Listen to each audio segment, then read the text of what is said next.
Boy, we're only one stinking month away from the release of the mythical Victoria 3. And even though that seems like a messed up long time in a gamer year, TM, yes, that's right, the wait for a new game is measured in gamer years, TM, and 1 month is actually 4 whole gamer years, TM, so keep that in mind. A month is actually not that much when considering that we only found out about Vicky 3 about a year ago. So what is Victoria 3? You just might ask right now. Well, in short terms, Victoria 3 is a grand strategy game where you control any nation on the planet in the year of our Lord 1836. Where dominating politics, trade, and markets is Alpha Omega. If you don't want to wait a month, however, there's always Victoria 2, where you already now can run your empire like a well-oiled business empire. And speaking of business empires, an awesome mobile game to play on the go right now is Shop Heroes Legends, a game that puts you in the shoes of the person enabling heroic work. You see, in Shop Heroes Legends, you inherit a crafting business from the master crafter Franz, which sets you on the path to become a master blacksmith while making your very own business empire. Also, recruit the heroes that visit your shop for these adventures, who will even fight your battles, and the better your shop, the better their gear and chances of winning as well. Craft swords, staffs, bows, armor, and more, sell it for the highest price to would-be heroes, and go on adventures to collect resources you need for even better weapons and armor. Embark on a blacksmith's business tycoon adventure like no other, and do it all to some beautiful music and an exciting storyline in a town of many faces. If you want to experience this amazing mobile game yourself, follow the link and gift code down below with fabulous decor items. Meet up with friends and strangers in the game's Discord community as well, where there's plenty of tips, tricks, videos, or just fun chats to find and partake in. Shop Heroes Legends is available now, and they're also hosting an Amazon card lottery. To join the lottery, visit the official Discord server through the link in the pinned comment and post a screenshot of your in-game store to win a free Amazon gift card. So go check it out on Google Play and the App Store right now. Well then, Victoria 2. Victoria times 2. A game played by at least 1,000 people every day and highly beloved by at least twice that amount. But ask yourself this, dear viewer, dear friend, dear Spider-Man? Why would people play Victoria 2 more than a decade after release? Especially when it looks like this. Well, first of all, this map slaps, bro, what are you talking about? And second, or first I guess, Victoria 2 still has a lot to offer. There's a reason why Paradox didn't really go mainstream before Crusader Kings 2, but it's not because Victoria 2 sucked. On the contrary, Victoria 2 takes place during the age of true globe-spanning empires, a time where Europeans f***ed shit up, but had yet to really find out. I mean, they only really found out in like 1914 and 1939, I guess, but regardless. It's good to be European in the 19th century, but it's not necessarily morally defensible. The Europeans are of course fighting amongst themselves, Britain and France shaking fists, the Germans totally out of whack, and Italy not yet being Italy.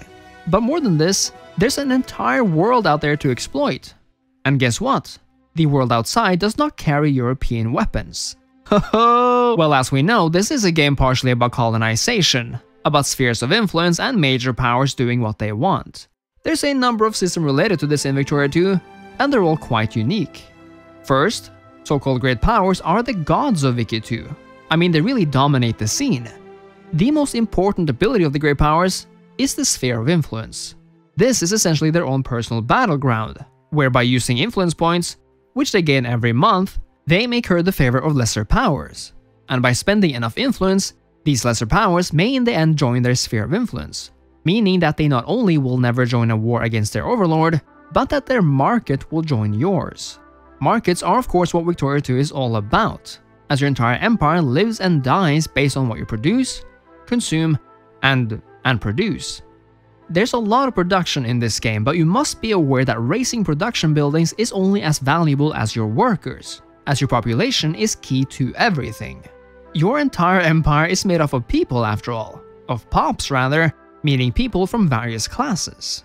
These people all have different jobs, specializations, and some can't even read, which is a major cramper on your academic style and prevents your industrialization from really taking off, unless of course you can somehow remedy this. But check out for example the difference between literacy in Britain at the start of the game and Russia. Yeah, reading is hard, the doi. All of these aspects must be paid attention to, and in many ways, as you might be able to tell, Victoria 2 is a lot deeper than the other Paradox games when it comes to the people in your realm. Every other game than perhaps Imperator Rome, which in many ways mixes the systems of Victoria 2, Crusader Kings, and EU4, so Paradox, please bring it back, thank you please. Victoria 2 is a grand game then, so I guess the question is, should you warm up for Vicky 3 with a dose of Vicky 2? Well, first of all, Victoria 2 is never a wrong choice.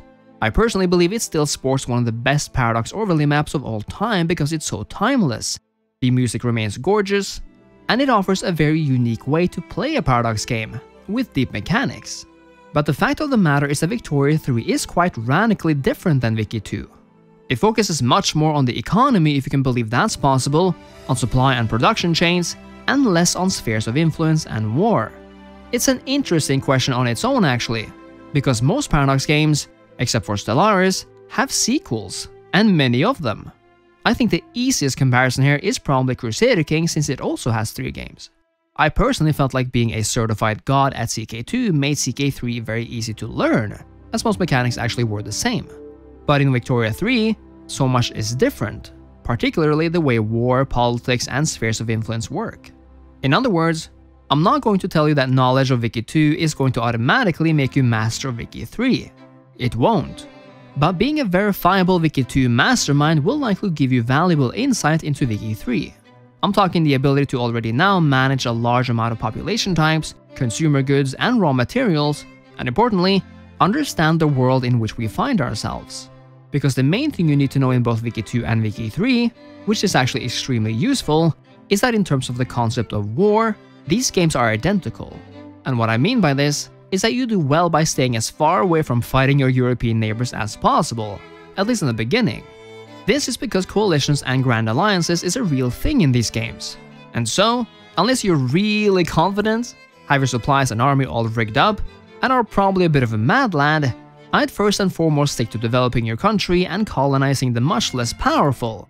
You know, as is tradition. I reviewed Vicky 2 back in 2021, absolutely admitting that this game is great, and back then, I had this to say about the game. So yeah, Victoria 2 was awesome, and it still is awesome. It has an awesome looking map, it has some sweet diplomacy gameplay where you need to compete with other nations diplomatically to rule the world most efficiently, your population determines how your nation works, and politics have a lot to say as well.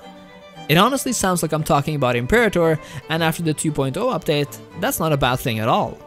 If you want to watch the full review, make sure to check out that video in its entirety. Well, we're only 1 month away from the next massive Paradox title, and I know a lot of you are just as excited as I am for this new adventure. I'll be covering the game extensively in the time following release, and I hope you'll stick around for some sweet Vicky 3 content of a large variety.